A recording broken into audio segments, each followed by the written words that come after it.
Alright, what we have here today is a new Cobra 29 LTD Classic.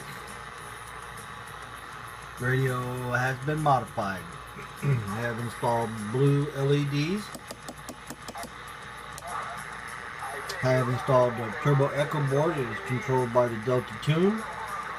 Your talk back has an on and off, which is a CB PA switch.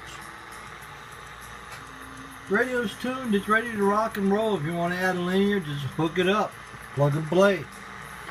Radio dead key is about 2, maybe 2.5 watts, swings a good solid 18-20 watts. Audio check. Hello.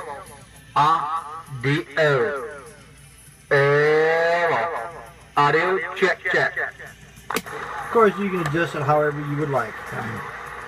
It is what it is. Sale will include all the accessories, the mic clip, power cord, box, microphone, owner's manual. Everything's complete. What you see is what you will receive. Nice strong radio, ready to go.